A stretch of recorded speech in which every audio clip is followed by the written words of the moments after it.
What's going on, everyone? Clutch City Chronicles back here with another video, and the trade deadline has officially wrapped up, and the Houston Rockets did not end up trading Eric Gordon or Christian Wood. In fact, we traded Daniel Theis for, Dennis Schroeder and Bruno Fernando. We waived Enes Freedom, and basically this trade was a salary dump. It was a financial trade by Rafael Stone because, after this season, Theis still has 3 years, $27 million left on his deal, and basically it was Rafael Stone cleaning up his own mess.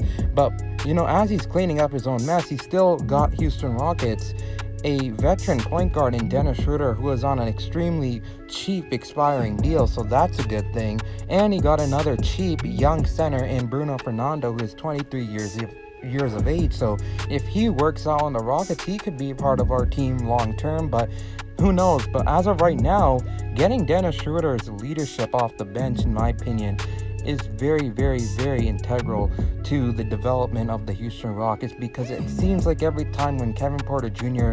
leaves the court and the bench comes in, things just start getting messy, collapse, and we start losing our lead at times.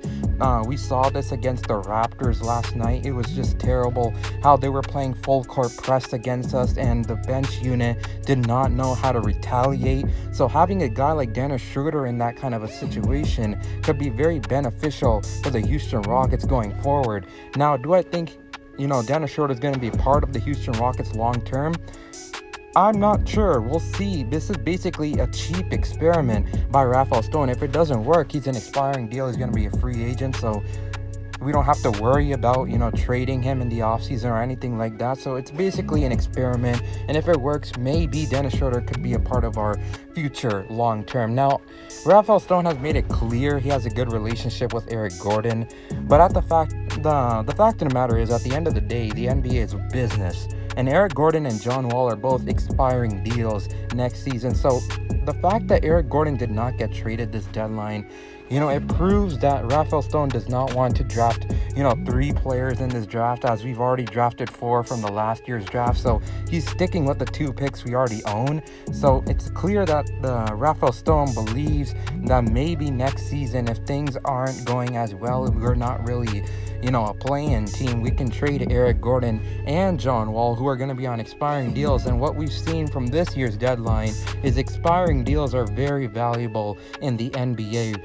The Cavaliers got Caris LeVert on a multi-year deal in exchange for an injured, expiring Ricky Rubio contract. So really, expiring deals are very valuable in this league. So I think it was a smart move. Instead of taking scraps, keeping Eric Gordon around, keeping John Wall around for next season, when both of them are going to be expiring deals. And even if we don't trade them, their contracts are off the books after next season, and we're going to have a ton of cap space to work with. So comment down below your thoughts on the Houston Rockets, trade deadline. If I were to grade it, I would give it a solid B, as, we save money long term. And overall, I don't think it was a terrible trade deadline like some fans may think it was. So comment down below your thoughts, like if you enjoyed the video, and subscribe for more.